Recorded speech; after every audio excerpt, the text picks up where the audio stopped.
అభయ TV వీక్షకులకి స్వాగతం. అభయ TV వార్తల్లో వెళ్ళే ముందుగా ఒక మంచి మాట. సోదరులరా, మిత్రులరా, 1000 గోవుల మంద ఒకే చోట ఉన్న దూడ ఖచ్చితంగా తల్లిని వెతుక్కుంటూ తన దగ్గరికి ఎలా వెళ్తుందో, మంచి చెడు పుణ్యం పాపం మనం చేసే కర్మఫలాలు కూడా అలానే మనల్ని వెతుక్కుంటూ వస్తాయి. నిరూపిస్తాం. జాతీయ స్థాయి పోటీ పరీక్షల్లో ఇంజనీరింగ్ లోనైనా మెడిసిన్ లోనైనా తెలుగు రాష్ట్రాల్లో నంబర్ 1 ఎన్ఆర్ఐ. జేఈఈ మెయిన్ 2024 ఫలితాల్లో ఎన్ఆర్ఐ విద్యార్థుల విజయ భేరి. జె జగన్నాథ సూరి 99.85%, ఎంబిఎన్ రోహిత్ 99.81%, 98 ఆ పైన పర్సంటైల్ సాధించిన వారు 72 మంది, 95 ఆ పైన పర్సంటైల్ సాధించిన వారు 189 మంది. లక్ష్యం మీది, లక్ష్య సాధన ఎన్ఆర్ఐది. ఎన్ఆర్ఐ జూనియర్ కాలేజెస్ ఆంధ్రప్రదేశ్ మరియు తెలంగాణ. స్వర్గీయ నందమూరి తారక రామారావు శత జయంతి ముగింపు వేడుకలను ఈరోజు ఎన్వీఆర్ కళ్యాణ మండపంలో నిర్వహించారు. ఈ కార్యక్రమానికి అతిరథ మహారథులందరూ విచ్చేశారు. వారు ఈ సందర్భంగా మాట్లాడారు. ఈ కార్యక్రమానికి ఎన్టీఆర్ అభిమానులందరూ వచ్చి ఈ కార్యక్రమాన్ని విజయవంతం చేశారు.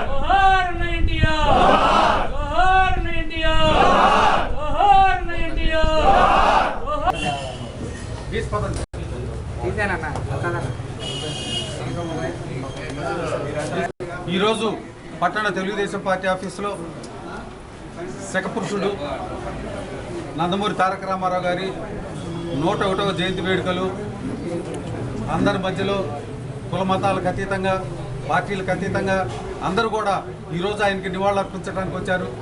బడుగు బలహీన వర్గాల కోసమే ఆయన జీవితాంతం కూడా కష్టపడి వారు ఆ రోజుల్లోనే పేదలకి పట్టెడు అన్నం పెట్టాలన్న ఆలోచనతో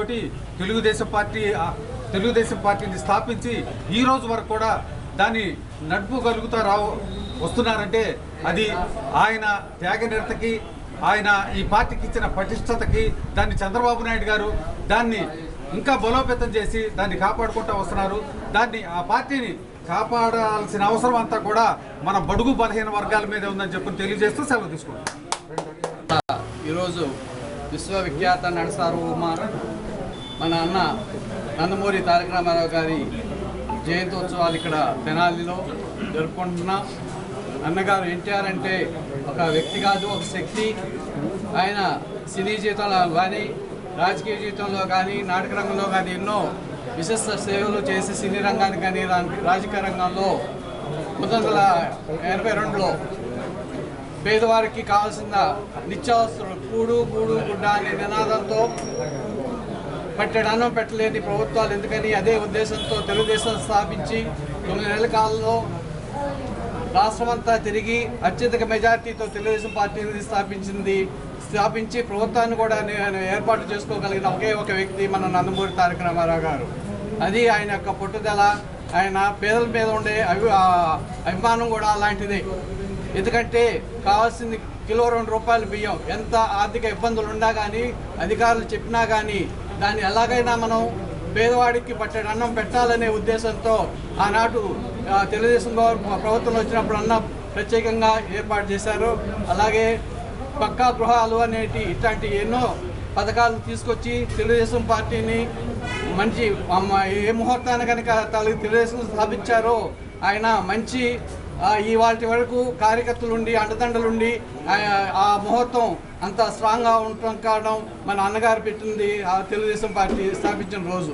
ఇవాళకి కార్యకర్తలు ఎంతోమంది ఎంతో ధైర్యంతో వాళ్ళ దాకా ఇప్పుడు పోరాడుతున్నారంటే అది అన్నగారు ఇచ్చిన మనకు స్ఫూర్తి. సో ఇదే స్ఫూర్తిని చంద్రబాబు నాయుడు గారు కూడా కంటిన్యూ చేస్తూ మన రాష్ట్రాన్ని ఎంతో అభివృద్ధి పదంలో తీసుకెళ్తున్నారు. ఇలాంటి మహానుభావుడు మనకి రావటం మన ఆంధ్ర రాష్ట్రం కాదు, దేశం మొత్తం తెలుగు వారు గౌరవించదగ్గ రోజు.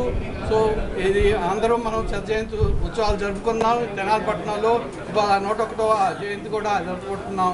అన్నగారికి శ్రద్ధాంజలి ఘటిస్తూ అందరూ మన కుటుంబ సభ్యుల తరపున అన్నగారికి వందనం, అభివందనం, పాదావందనం చేస్తూ సెలవు తీసుకుంటున్నాం.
చేసుకుంటూ శకపురుషుడు ఎన్టీఆర్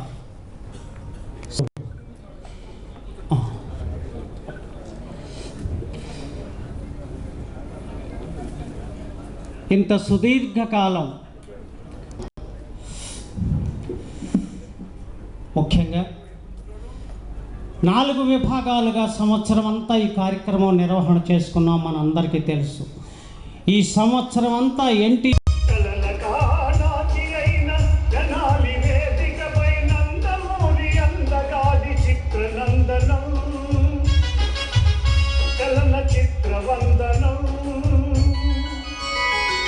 విశ్వవిఖ్యాతుడైన నట సార్వభౌముని శతాబ్ది ఉత్సవాల సమారాధనం, శత జయంతి ఉత్సవాల సమారాధనం.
నమస్కారం.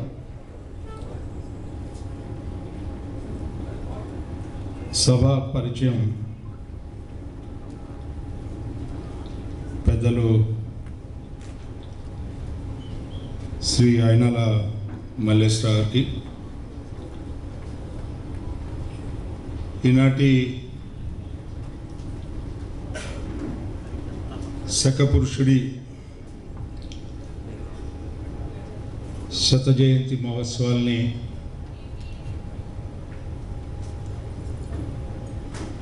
సంవత్సరం పొడుగుతో అత్యంత సమర్థవంతంగా కార్యక్రమాలని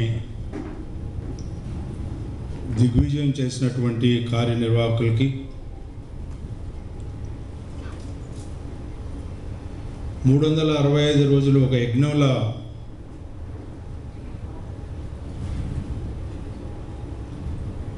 ఆ యజ్ఞంలో భాగస్వాములైనటువంటి అనేక మంది అతిరథ మహారథులు, అభిమానులు, రామనామ స్మరణం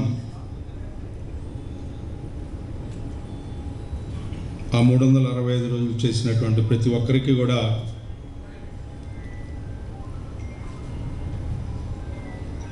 ధన్యవాదాలు తెలుపుకోవాల్సిన అవసరం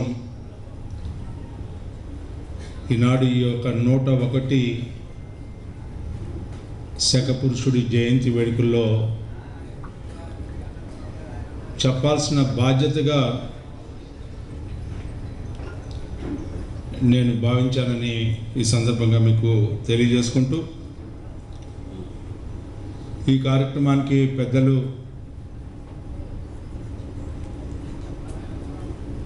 మాజీ శాసనసభాధిపతి, ఈ ఎన్నికల్లో మనందరి నాయకుడిగా అతి కొద్ది రోజుల్లో మరొకసారి ఈ ప్రాంతానికి శాసనసభ్యుడిగా అయ్యే అవకాశం మరి మీ అందరూ కలిగించినందుకు మీకు, అదేవిధంగా పెద్దలు మనోహర్ గారికి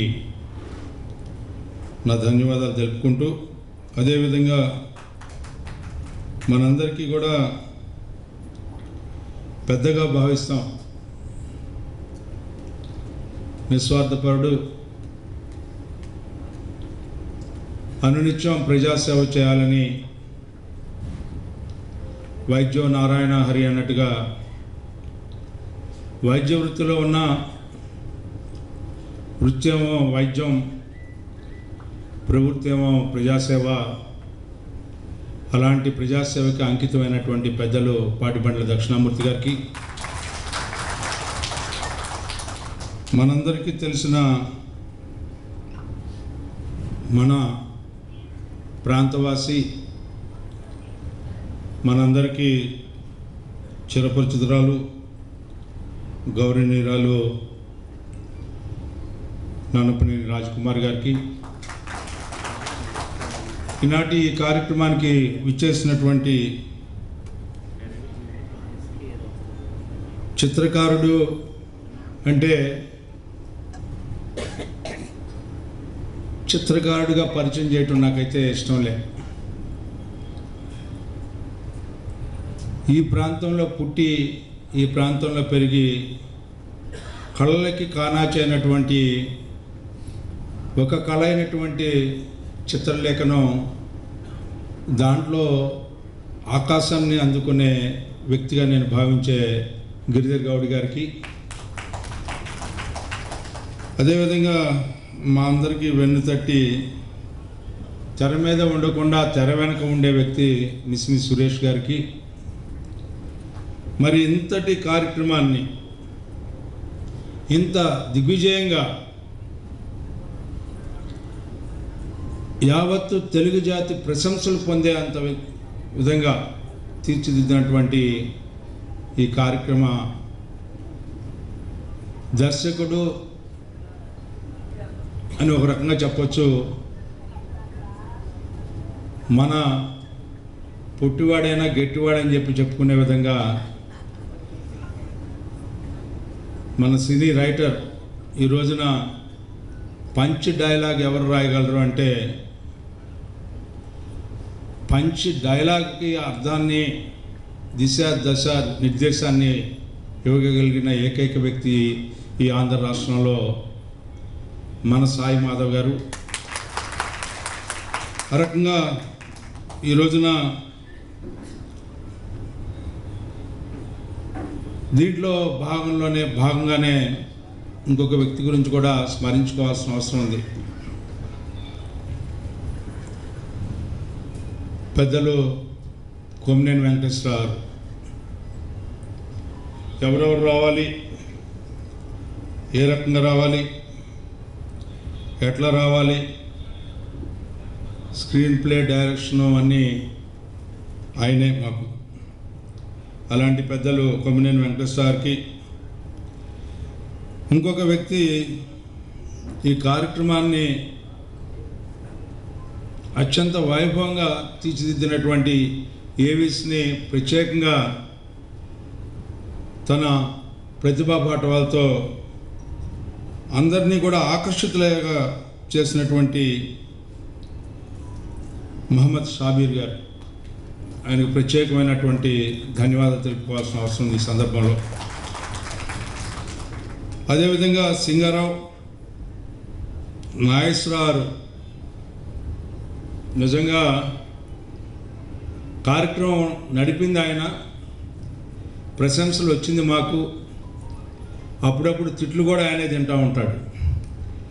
మరి ఆ రకంగా ఓర్పు నేర్పుతో ఆఖరి నిమిషం వరకు కూడా తనదైన శైలిలో ఈ కార్యక్రమాన్ని ఘనంగా నిర్వహించినటువంటి పెద్దలు వారికి కూడా ఈ సందర్భంగా మనం తలుచుకోవాల్సినటువంటి అవసరం.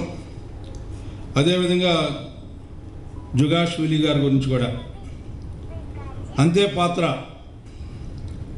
మరి వీరికి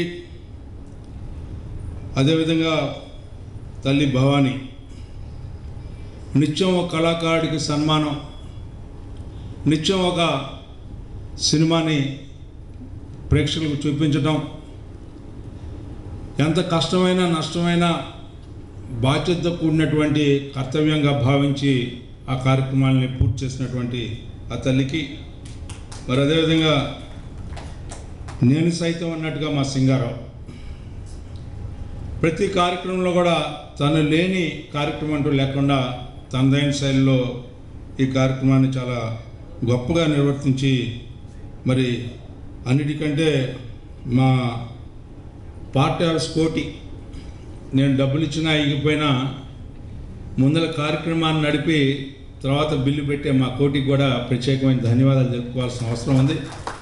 మరి ఈ కార్యక్రమానికి పెద్దలు నా చిన్ననాటి స్నేహితుడు డాక్టర్ ఎంఎస్ఎస్ కోటేశ్వరరావు ఆ రోజుల్లో స్వయంగా వాళ్ళ అబ్బాయి అనుకునేవాళ్ళు. పెదనాన్నగారి అబ్బాయి అయినా కూడా డాక్టర్ మాదల్ శ్రీనివాస్ అంటే ఎంఎస్ఎస్ గారి అబ్బాయి అనుకునేవాళ్ళు. ఆ రకంగా మా అందరికంటే రాజకీయాల్లో ముందున్నాడు. అయితే ఈ రోజున భారతీయ జనతా పార్టీలో ఉన్న పెద్దలు వారు కూడా ఈ కార్యక్రమానికి ఇచ్చేసినందుకు చాలా సంతోషం అని చెప్పి మనం చేస్తూ, అదేవిధంగా ex M P P Pedakurapadu N V S S Prasad alias Bujji garu ఈ కార్యక్రమానికి ఇచ్చేసినందుకు వారికి కూడా హృదయపూర్వకమైనటువంటి ధన్యవాదాలు తెలుపుకుంటూ, మరొక మన పట్టణ మహిళ వృత్తి డాక్టర్ అయినా కూడా ఆమె కూడా దక్షిణామూర్తి గారి అడుగుజాడల్లో నడుస్తున్నట్టు కనపడుతూ ఉంటుంది నాకు.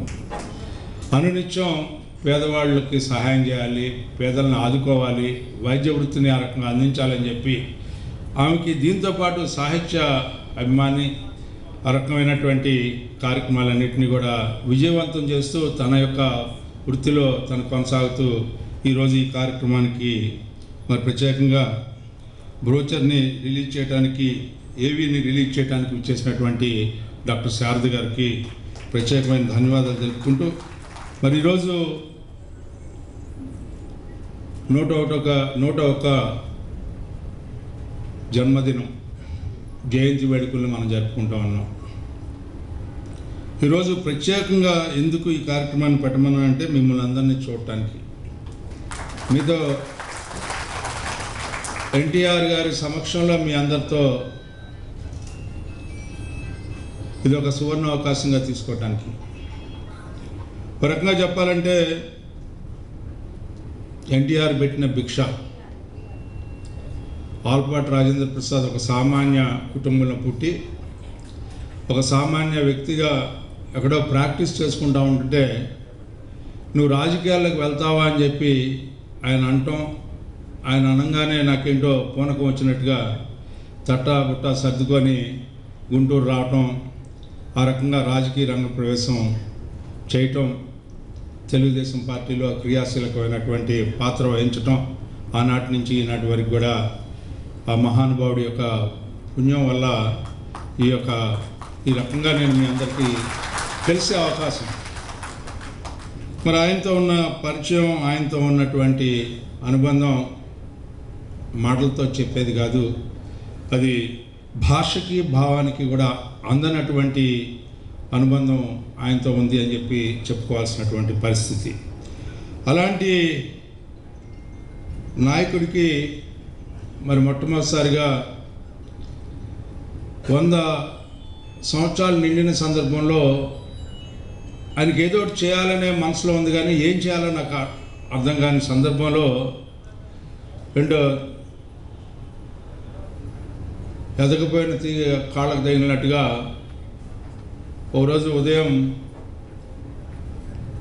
సాయి గారు ఫోన్ చేశాడు, సార్ మీతో మాట్లాడాలని చెప్పి. మా ఇద్దరికి కొద్ది పరిచయమే, ఎంత పెద్ద పరిచయం లేదు, అక్కడక్కడ సభల్లో కలుస్తూ ఉన్నాం. ఆయనే మంచి పొజిషన్లోకి వెళ్తూ ఉన్నాడు. రోజుకు కూడా ఆయన ప్రతి పిక్చర్ కూడా హిట్. సాయి మాధవ్ రైటర్ అనగానే ఆ పిక్చర్ హిట్ అయ్యే పరిస్థితిలో ఆయన ఉన్న పరిస్థితిలో ఆయన నాకు ఫోన్ చేశాడు. ఫోన్ చేస్తే రండి అన్న. ఆయన ఎందుకు వస్తున్నాడో ఏంటో నాకు అర్థం కాలేదు.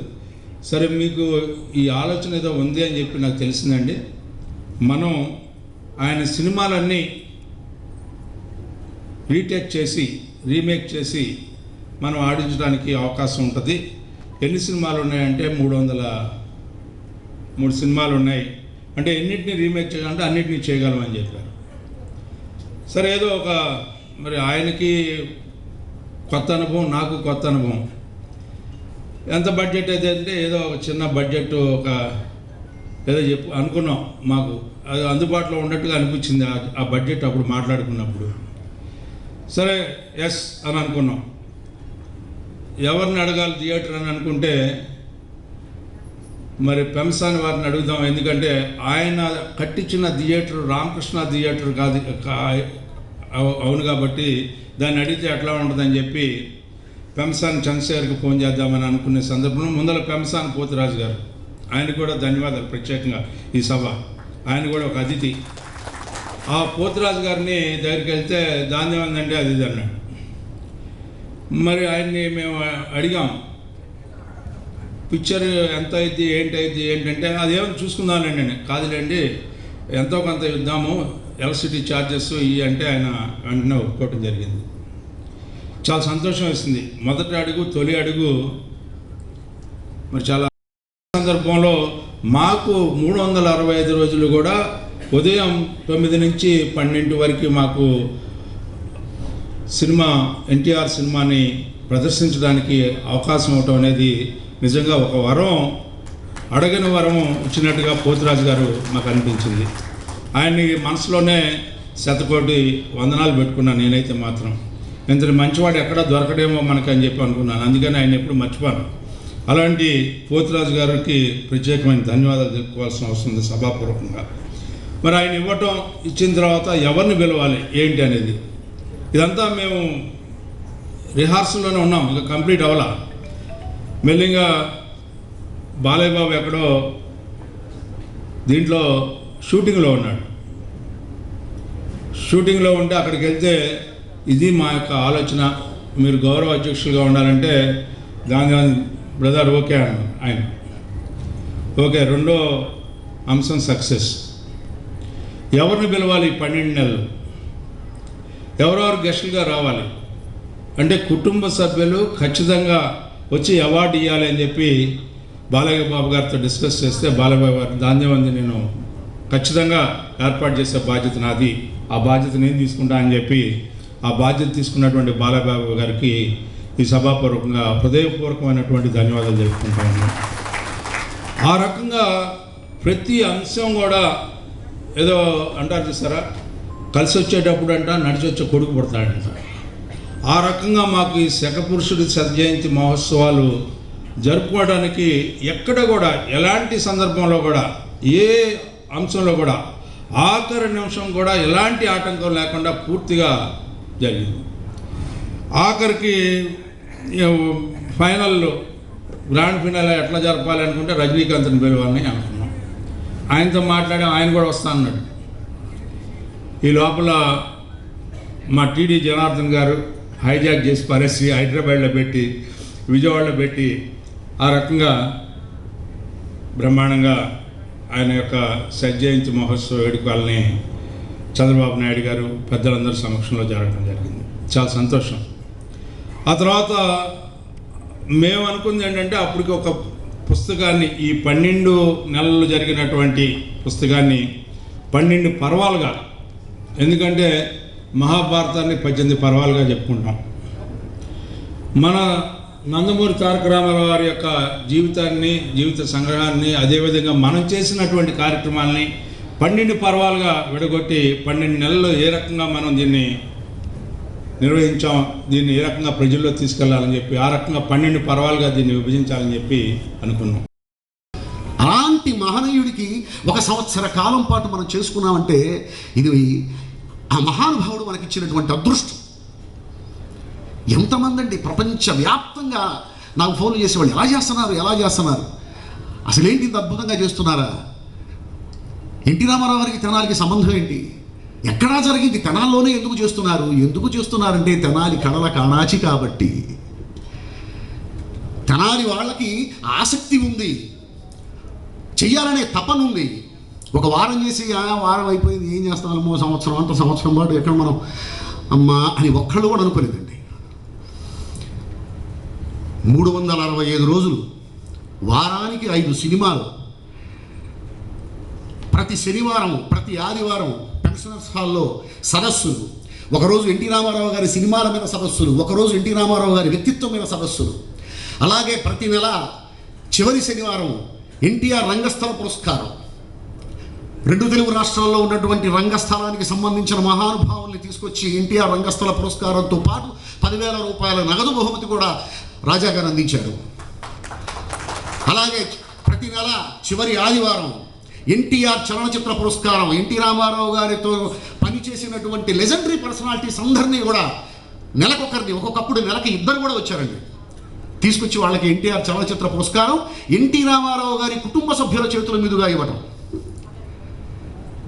దీనికి గౌరవాధ్యక్షులుగా బాలకృష్ణ గారు లేకపోయినా, అధ్యక్షులు రాజా గారు కాకపోయినా, దీనికి పనిచేసిన కార్యకర్తలు మీరు కాకపోయినా ఈ కార్యక్రమం ఇంత అద్భుతంగా జరిగేది కాదు. సంవత్సరం పాటు చేశారు అంటే అసలు ఎవరు చేస్తారు, ఎలా చేస్తారు అంటే రామారావు గారికి మాత్రమే మనం చేయగలిగాము, ఆయన దగ్గర ఉన్న సబ్జెక్టు. అలాగే 365 రోజులు స్థానిక కళాకారులకి థియేటర్లో సన్మానాలు ఎక్కడ జరగలేదండి, ఎక్కడ జరగలేదు. అది కేవలం రాజా గారి మంచి మనసు, పెద్ద మనసు. 365 రోజులు ప్రతిరోజు కళాకారులకు సన్మానం జరిగిన భూమి కేవలం ఈ ప్రపంచంలో తెనాలి పట్టణం మాత్రమే. అంతకు ముందు కానీ ఆ తర్వాత కానీ జరగలేదు, జరిగే అవకాశం కూడా లేదు.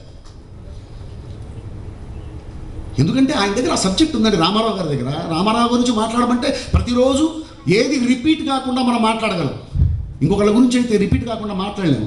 మొన్న చెప్పింది ఇవాళ చెప్తాం, ఇవాళ చెప్పింది మళ్ళీ ఎల్లుండి చెప్తాం. కానీ ఎన్టీ రామారావు గురించి మాట్లాడేటప్పుడు రామారావు గారి గురించి 100% కొత్త విషయాలే వస్తూ ఉంటాయి. అయితే మరి ఇంత అద్భుతంగా జరిగినటువంటి కార్యక్రమానికి గ్రాండ్ ఫినాలే కూడా ఇంకా అద్భుతంగా ఉండాలి. ఆ గ్రాండ్ ఫినాలే అప్పుడు మనం అనుకుంది ఏమిటంటే ఆ రోజున ఒక లెజెండరీ పర్సనాలిటీస్ని దగ్గర ఆ స్థాయి ఉన్నటువంటి ఒక పర్సనాలిటీని తీసుకొచ్చి దగ్గర అన్నానండి, ఆ స్థాయి అని అనలేదు. ఎందుకంటే ఆ స్థాయి ఎవరికి రాదు. ఆ స్థాయి కోసం ప్రయత్నించే వాళ్ళు ఉంటారు, ఆ స్థాయి కోసం కృషి చేస్తున్న వాళ్ళు ఉంటారు. వాళ్ళని తీసుకొచ్చి NTR life achievement award, NTR centenary life achievement award ఇవ్వాలి. దానికి మహానుభావుల్ని చంద్రబాబు నాయుడు గారు లాంటి గొప్ప వాళ్ళందరినీ ఆ రోజున పిలవాలి. ఈ సంవత్సరం పాటు 365 రోజులు జరిగినటువంటి కార్యక్రమానికి అదొక సింబాలిక్ కావాలి. అంత గొప్పగా ఆ కార్యక్రమం చేయాలని ఈ గ్యాప్ తీసుకున్నామండి. లేకపోతే ఎప్పుడూ చేసేసేవాళ్ళం. అంత అద్భుతంగా చేయటం కోసం అని చెప్పి గ్యాప్ తీసుకున్నాం. దాంతోపాటు ఈ 365 రోజులు జరిగినటువంటి కార్యక్రమాలన్నీ కలిపి ఒక సావనీరు తీసుకుందాం. ఆ సావనీర్ని ఆ గ్రాండ్ ఫినాలేలో మనం ఆవిష్కరణ చేసుకుందాం అనే ఉద్దేశంతో ఈరోజు జరుగుతున్నటువంటి ఈ కార్యక్రమం మనం చేయబోయేటువంటి గ్రాండ్ ఫినాలేకి జస్ట్ టీజర్ మాత్రమే. ఇది టీజర్. గ్రాండ్ ఫినాలే ఓపెన్ గ్రౌండ్లో ఉంటుంది, అత్యద్భుతంగా ఉంటుంది. ప్రపంచం మొత్తం మళ్ళీ ఆ రోజు తెనాలి వైపు చూసే విధంగా ఉంటుంది. ప్రపంచం మొత్తం. గ్రాండ్ ఫినాలే చెయ్యరేమో అనుకున్నారు, చేసి చూపిస్తాం. అద్భుతంగా చేసి చూపిస్తాం.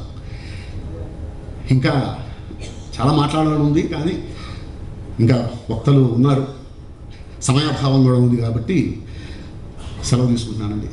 Thank you very much. మళ్ళీ ఈ కార్యక్రమాన్ని సహకరించిన ప్రతి ఒక్కరికి పేరున ధన్యవాదాలు తెలియజేసుకుంటూ, ఈ జీవితంలో మీరు చేసిన సేవ కానీ సాయం కానీ మర్చిపోలేమని చెప్పి మనస్ఫూర్తిగా తెలియజేసుకుంటూ చేతులెత్తి నమస్కరిస్తున్నానండి. Thank you very much.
ఇంతమంది మాట్లాడిన తర్వాత చివరిలో మాట్లాడడం అనేది కొంచెం కష్టమైన కార్యక్రమమైన, చాలా ఎమోషనల్గా రాజా గారు మొదటి ప్రసంగంతో ఈ సభ ప్రారంభించినప్పుడు ప్రతి ఒక్కరు కూడా అదే పందాలో ఎన్టీ రామారావు గారి జయంతి సందర్భంగా మనందరికీ కూడా ఒక చక్కటి అవకాశం. జయంతి వేడుకల్లో పాల్గొనేటప్పుడు మనందరం కూడా ఆ మహా వ్యక్తి గురించి, ఆయన ద్వారా రాష్ట్ర ప్రజలకి జరిగిన మంచి కార్యక్రమాలు, భవిష్యత్తులో ప్రతి ఒక్కరు కూడా ఒక స్ఫూర్తిదాయకంగా ఉండే విధంగా, తెలుగు జాతి గర్వపడే విధంగా ఆయన చేసిన కృషిని మనందరం కూడా ఈరోజు తెనాల్లో ఈ విధంగా మనం ఈ కార్యక్రమం జరుపుకుంటున్నాం అంటే మనందరం కూడా గర్వపడే విధంగా ఆలపాటి రాజేంద్ర ప్రసాద్ గారిని, సాయి మాధవ్ గారిని కష్టపడి 365 రోజులు ఈ శతజయంతి కార్యక్రమం విజయవంతంగా జరగాలని ప్రతి ఒక్కరు కూడా చేసిన కృషిని మనస్ఫూర్తిగా నేను కూడా అభినందిస్తున్నాను. ఈ సందర్భంగా ఈరోజు నేను చెప్పదలుచుకుంది 2-3 విషయాలు ప్రధానంగా అందరూ ప్రస్తావించిన అంశాలు. మొదటిది ఏదైతే ఈ పుస్తకావిష్కరణ కోసం మీరు చేపట్టిన ఈ కార్యక్రమం తప్పకుండా నా వంతు నేను మీతో పాటు నడిచి అద్భుతంగా జరిగే విధంగా తెనాలి నియోజకవర్గం మరొక్కసారి ప్రపంచ స్థాయిలో కలల కనాచిగా పేరు పొందడమే కాదు, దాన్ని నిలబెట్టుకోవాల్సిన బాధ్యత కూడా మనందరిపైన ఉంది. అది ఒకరు కోరుకున్నంత మాత్రాన జరగదు. ఈ విధంగా మనకి ఒక అద్భుతమైన అవకాశం దొరికింది. ఎన్టీ రామారావు గారి జయంతి సందర్భంగా 1 సంవత్సరం కాలం పాటు ప్రతిరోజు ఒక కార్యక్రమం చేయడం అనేది చాలా గొప్ప విషయం. నేను కూడా పత్రికల్లో ఆ రోజుల్లో ఆ సంవత్సర కాలం నాకు అలవాటు తెనాలి న్యూస్ చదువుతూ ఉంటాను ప్రతిరోజు. సో ప్రతిరోజు కూడా నేను చూసి ఫాలో అవుతూ ఉండేవాడిని. అంతమందిని ఇన్వైట్ చేయడం ఒక కార్యక్రమాని కోసం ఒక ఎత్తు అయితే, ప్రతిరోజు ఆ కార్యక్రమం జరగడం అనేది చాలా గొప్ప విషయం. ఇది వాస్తవం, మనం ఒప్పుకోవాల్సింది. మనస్ఫూర్తిగా నేను మరొక్కసారి అందరినీ కూడా నేను మనస్ఫూర్తిగా అభినందిస్తున్నాను. ఎందుకంటే సామాన్య విషయం కాదు. అందులో భాగంగా ఈ పుస్తకం కోసం రాజేంద్ర ప్రసాద్ గారి ఇందాక దాని కవర్ మేము ఆవిష్కరించినప్పుడు నాకు గుర్తొచ్చింది 83లో నేను ఢిల్లీలో ఒక టోర్నమెంట్ ఆడుతున్నాను. ఆ రోజు నేను టెన్నిస్ ఎక్కువగా జాతీయ స్థాయిలో ఆడుతుండేవాడిని. సో నేషనల్ ఛాంపియన్షిప్లో భారతదేశంలో 3వ స్థానంలో ఉన్న క్రీడాకారుడిని నేను 17 ఏళ్ళు నాకు ఆ రోజున అతన్ని ఓడించాను నేను. సో ఆ సందర్భంగా దేశంలో ఉన్న పత్రికలందరూ కూడా హెడ్లైన్స్ ఆ రోజు రాసింది ఏంటంటే ఆంధ్ర అబ్బాయి నేషనల్ క్రీడాకారుడిని ఓడించాడు అనేది హెడ్లైన్ ఉండేది. నెక్స్ట్ డే మార్నింగ్ 8:30కి నాకు ఎన్టీ రామారావు గారు ఫోన్ చేశారు. అది ఎక్కడ ఉన్నానో కూడా ఎవరికి తెలియదు. ఎందుకంటే ఆ రోజుల్లో మేము క్రీడాకారులుగా ఎక్కడో స్టేడియంలోనో ఎక్కడో ఉండేవాళ్ళం, ఎవరో రూమ్లోనో అక్కడ ఉండేవాళ్ళం. కానీ ఆయన ఢిల్లీలో ఉన్న రెసిడెంట్ కమిషనర్ని పంపించి ఆయన వచ్చి దగ్గర ఉన్న ఫోన్ దగ్గర తీసుకెళ్ళి సీఎం గారు మాట్లాడతారంట మీతో అని చెప్పి నన్ను ఫోన్ దగ్గర తీసుకెళ్తే ఎన్టీ రామారావు గారు మాట్లాడి నన్ను అభినందించి ఆ రోజు ప్రత్యేకంగా ఆ రెసిడెంట్ కమిషనర్గా ఆయన ఇచ్చిన ఉత్తర్వులు ఏంటంటే నన్ను అక్కడ షిఫ్ట్ చేసి తీసుకెళ్ళి ముఖ్యమంత్రి గారికి కేటాయించే రూము ఆంధ్ర భవన్లో అక్కడే నన్ను బస్ చేసే విధంగా ఏర్పాట్లు చేయమని ఆ రోజు ఆయన ఇన్స్ట్రక్షన్స్ ఇచ్చారు. అంటే అంతకుముందు కూడా నేను చాలాసార్లు కలిశాను. కానీ ఒక ముఖ్యమంత్రిగా ఉంటూ ఒక క్రీడాకారుడిని ప్రోత్సహించే విధంగా ఆయన చూపించిన చొరవ, ఎంతో అభిమానంగా ఆ టోర్నమెంట్లో నేను పార్టిసిపేట్ చేసిన విధానం, కష్టపడే మనస్తత్వం ఉన్నా కూడా గుర్తింపు అనేది ఎన్టీ రామారావు గారు ఆ రోజు ఫోన్ చేసినందుకు నన్ను చాలా ఎమోషనల్గా నేను ఆ రోజు ఫీల్ అయ్యాను. అది ఈరోజు గుర్తు వచ్చింది. ఎందుకంటున్నానంటే రాజకీయాల్లో మనం పదవులు ఎన్నో అలంకరించవచ్చు, మనం కూడా కష్టపడి ఒక కెరియర్ అనుకుంటాం పాలిటిక్స్లో. కానీ సామాన్యుడి కోసం నిలబడి వ్యవస్థని ప్రశ్నించి ఎవరు ఊహించని విధంగా కేంద్ర ప్రభుత్వం పైనే ఆయన 4 మాటలని ధైర్యంగా తెలుగు వాడి కోసం, తెలుగు జాతి కోసం, తెలుగు భాష కోసం ఆయన నిలబడిన తీరు మనందరం కూడా ఎల్లప్పుడూ గర్వపడే విధంగా ఆయన వేసిన పునాది ఆ రోజున. ఈరోజు మనందరం మాట్లాడుతున్నాం రాష్ట్ర ప్రభుత్వంకు ఉన్న హక్కుల గురించి, కేంద్ర ప్రభుత్వానికి ఉన్న హక్కుల గురించి. ప్రాంతీయతత్వం ఈరోజు ఏర్పడుతోంది అనే భావన ఇప్పుడు కలుగుతోంది కొంతమందికి. కానీ ఆ రోజునే ఎన్టీ రామారావు గారు కేంద్రం ఒక మిథ్య అన్నారు. చాలామంది మర్చిపోయి ఉండొచ్చు. కేంద్రాన్ని ప్రశ్నించి కేంద్రం ఏంటి, కేంద్రం ఒక మిథ్య అన్నారు. అంటే మన హక్కుల గురించి, మన రాష్ట్రానికి రావాల్సిన నిధుల గురించి, మనం తెచ్చుకోవాల్సిన పరిశ్రమల గురించి, విశాఖపట్నం స్టీల్ ప్లాంట్ గురించి ఏ విధంగా ఆయన స్పందించారో మీ అందరికీ తెలుసు. తెలుగు జాతి కోసం ఒక ముఖ్యమంత్రిగా, ఒక రాజకీయ నాయకుడిగా ఆయన కష్టపడి నిలబడిన తీరు మనందరం కూడా ప్రతి క్షణం గర్వపడాలి. రాబోయే రోజుల్లో ప్రజలు కోరుకునే విధంగా ఒక మంచి పరిపాలన అందించాలి. సామాన్యుడి కోసం ఏ విధంగా సంక్షేమం అనే పదం ఆయన ఆ రోజుల్లో ఐఏఎస్ ఆఫీసర్లు చాలా బలంగా ఉండేవాళ్ళు. ఆ కోటరీని ఆయన బద్దలు కొట్టి ఒక రాజకీయ వ్యవస్థలో ఎన్నుకోబడ్డ ప్రజాప్రతినిధిగా సామాన్యులు ఏం కోరుకుంటున్నారో తెలిసిన వ్యక్తిగా నేను మాట్లాడుతున్నప్పుడు ఎందుకు ఈ పథకం అమలు కాదు నేను కూడా చూస్తానని చెప్పి ఐఏఎస్ల మీద, రాష్ట్ర ప్రభుత్వం ఉన్న బ్యూరోక్రసీ పైన ఆయన చాలా బలంగా నిలబడి ఇంట్రడ్యూస్ చేసిన అనేక వెల్ఫేర్ స్కీమ్స్ మీ అందరికీ తెలుసు. ఆ స్కీమ్స్ ఇంప్లిమెంట్ చేయడానికి ఆ రోజుల్లో అంత ఈజీగా ఒప్పుకునేవాళ్ళు కాదు. ఎందుకంటే ఈ రోజుల్లో కూడా పొలిటీషియన్స్ కోరుకున్నట్టు బ్యూరోక్రాట్స్ ఒప్పుకోరు, అడ్డుపడతారు, ఏదో కారణం చూపిస్తారు, దానికి నిధులు లేవంటారు, లేకపోతే ఈ విధంగా మనం చేస్తే రేపటి రోజున ప్రెసిడెంట్ అయిపోతుంది అంటారు. కానీ ఉగాది పండుగ సందర్భంగా ₹2 కిలో బియ్యం ప్రవేశపెట్టి సామాన్యుడి గురించి గుర్తించి ఆ కుటుంబానికి ఆదుకునే విధంగా నిలబడిన వ్యక్తి స్వర్గీయ ఎన్టీ రామారావు గారు. ఆ ₹2 బియ్యం పథకం ఎంత విస్తృతంగా దేశవ్యాప్తంగా వెళ్ళిందంటే అన్నదురయ్య గారు ప్రవేశపెట్టిన ₹1 కిలో బియ్యం కన్నా ఎన్టీ రామారావు గారు తీసుకొచ్చిన బిలో పావర్టీ లైన్ బీపీఎల్ ఫ్యామిలీస్లో ఉన్న కుటుంబాలందరూ కూడా ఆదుకునే విధంగా ₹2 కిలో బియ్యం తీసుకొచ్చి ప్రవేశపెట్టిన తీరు ప్రతి ఒక్కరిని కూడా ఆకర్షించింది. అదేవిధంగా ఒక పర్టికులర్ సమావేశం నాకు బాగా గుర్తు, ఎందుకంటే ఆ రోజు రాజకీయాలు కొంచెం ఫాలో అవుతుండేవాడిని. అధికారులు ఒక పథకాన్ని ఇంప్లిమెంట్ చేయడానికి మా వల్ల కాదు, దీనికి నిధులు లేవని అంటే ఆయన చాలా సీరియస్ అయ్యేవాళ్ళు. ఎట్టి పరిస్థితుల్లో కూడా నిధులు సేకరించే బాధ్యత మీది, పథకాలు ప్రవేశపెట్టాల్సిన అవసరం ప్రజల దగ్గర నుంచి మేము గమనించాం కాబట్టి మేము తీసుకొస్తున్నాం, దాన్ని ఎట్టి పరిస్థితుల్లో ఇంప్లిమెంట్ చేయాలని చెప్పి ఆ రోజు నాకు బాగా గుర్తు. మిడ్ డే మీల్ స్కీమ్ కూడా అధికార యంత్రాంగం ఒప్పుకోలేదు. ఆ రోజు చాలా క్వరీస్ చేశారు.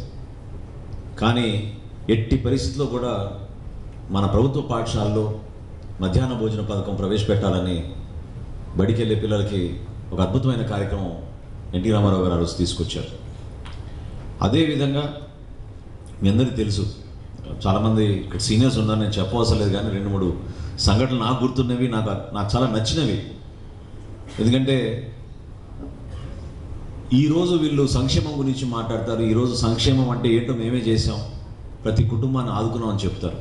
కానీ ఎవరైతే కష్టపడే మనస్తత్వం ఉన్న బలహీన వర్గాలకు సంబంధించిన వ్యక్తులు ఉన్నారో, ఎవరినైతే సమాజంలో ఎదనీయకుండా వాళ్ళకి అవకాశాలు కల్పించకుండా మన రాజకీయ వ్యవస్థ నడుచుకుంటూ వచ్చిందో వాటన్నిటిని దాటుకునే విధంగా ఒక వారధిగా ధైర్యంగా అటువంటి వ్యక్తుల్ని ప్రోత్సహిస్తూ ముందు తీసుకొచ్చింది బలహీన వర్గాలని ఆ రోజున ఎన్టీ రామారావు గారు. ప్రతి సందర్భంలో కూడా కేవలం ఓటు బ్యాంక్గా వాడుకునే పరిస్థితుల్ని దాటి నిజాయితీగా వాళ్ళకి ఏమైనా చెయ్యాలి అనే ఆలోచనతోటి అనేక పథకాలు ఆ రోజు తీసుకొచ్చారు ఆయన.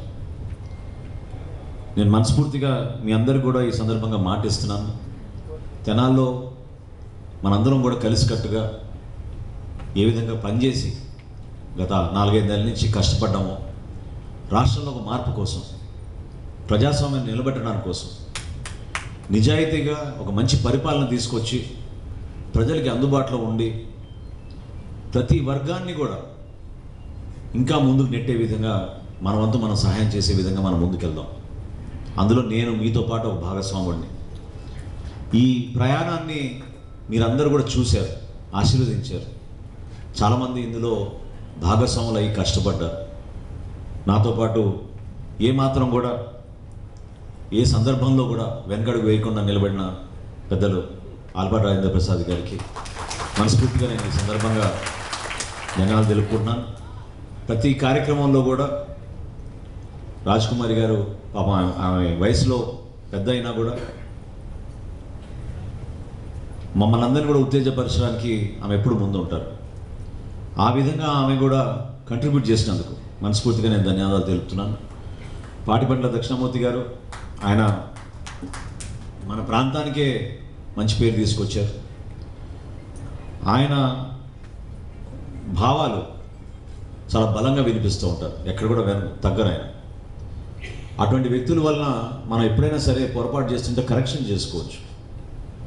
మనం రేపటి రోజున చేయబోయే అభివృద్ధి కార్యక్రమాలు, రేపటి రోజున చేయబోయే సంక్షేమ కార్యక్రమాలు, మన ప్రాంతానికి మనం మరొక్కసారి పూర్వవైభవం తీసుకొచ్చే విధంగా చేయాల్సిన కార్యక్రమాలన్నింటిలో కూడా పెద్దలందరూ కూడా మీరందరూ కూడా భాగస్వాములు అవ్వాలి. చాలామంది ఈరోజు హాజరయ్యారు, మనస్ఫూర్తిగా మీరందరూ కూడా ఆశీర్వదించారు. కానీ ప్రజల కోరిక మేరకు నిలబడి ఒక బాధ్యతతోటి మన కర్తవ్యాన్ని మనం పూర్తి చేసుకునే విధంగా ముందుకెళ్దాం. ఒక మంచి ప్రభుత్వం ఏర్పాటు చేస్తాం, అందులో ఏమాత్రం కూడా డోకా లేదు. ఒక మంచి మార్పు తీసుకొస్తాం. ఆ మార్పులో భాగంగా మీరందరూ కూడా గర్వపడే విధంగా, మరొకసారి తెలుగు జాతి గర్వపడే విధంగా ఎన్టీ రామారావు గారి పుస్తకావిష్కరణ, దానికి సంబంధించిన కార్యక్రమం తెనాల్లో కనివిని ఎరగని రీతిలో చేయాలని ఆలపాటి రాజేంద్ర ప్రసాద్ గారిని మనస్ఫూర్తిగా కోరుతూ, ఆయన చేసే కార్యక్రమానికి మనందరం కూడా అండగా నిలబడి అద్భుతంగా చేద్దామని చెప్పి నేను కూడా మీతో పాటు కలిసి ఉంటానని ఈ సందర్భంగా తెలుపుతూ, ఈ కార్యక్రమం ఇంకా అద్భుతంగా జరగాలి. సమయం బాగా ఇప్పటికే అందరం కూడా మాట్లాడాం. చాలామంది పెద్దలు వాళ్ళ కంట్రిబ్యూషన్ ఈ సొసైటీకి ఏంటో ఆ రోజున ఆయన ఇచ్చిన ఆ స్ఫూర్తిని ప్రతి ఒక్కరూ కూడా తీసుకెళ్ళాలి సమాజంలో. ఎందుకంటే అంత ఆనెస్ట్ పొలిటీషియన్ మళ్ళీ మనం చూడం. రాజకీయాల్లో డబ్బుల కోసం కాదు, నిజాయితీగా బలంగా పేదలకి నిలబడాలి, పేదల కోసం పనిచేయాలనే స్ఫూర్తితోటి ఎన్టీ రామారావు గారు రాజకీయాల్లోకి వచ్చారు. ఆ స్ఫూర్తిని మనందరం కూడా అదే నిజాయితీతోటి నిరాడంబరంగా బతకడం కూడా నేర్చుకోవాలి ఆయన దగ్గర. నాకు బాగా గుర్తు, ఒకసారి ఆయన అసెంబ్లీకి మారుతి 800 ఆయనే తోలుకుంటూ వచ్చారు. ఆ రోజు పెట్రోల్ ధరలు పెరిగితే. అంత సింపుల్గా బ్రతికే వ్యక్తి రాజకీయాల్లో ఒక మార్పు కోసం ఎల్లప్పుడూ పేద ప్రజల కోసం నిలబడిన వ్యక్తి గురించి మనం ఈరోజు ఈ ఉత్సవాలు జరుపుకోవడం, ఆయన జయంతి సందర్భంగా మరొక్కసారి పునరంకితమై రాష్ట్రానికి మంచి పరిపాలన అందిద్దామని ఈ సందర్భంగా కోరుకుంటూ, ఇంత చక్కటి అవకాశం కల్పించి నన్ను ఆహ్వానించినందుకు సాయి మాధవ్ గారికి, ఆలపాటి రాజేంద్ర ప్రసాద్ గారికి, ఇక్కడ వచ్చిన పెద్దలందరికీ మనస్ఫూర్తిగా నేను ధన్యవాదాలు తెలుపుకుంటూ సెలవు తీసుకుంటాను. అభయ టీవీ వార్తల్లోకి వెళ్ళే ముందుగా ఒక మంచి మాట. ప్రతిరోజు రాత్రి 10 గంటలకు వచ్చే మా వార్తా విశేషాలను వీక్షించండి, లైక్ చేయండి, డౌన్లోడ్ చేసుకోండి, షేర్ చేయండి. This is Abhaya TV channel. Don't miss it.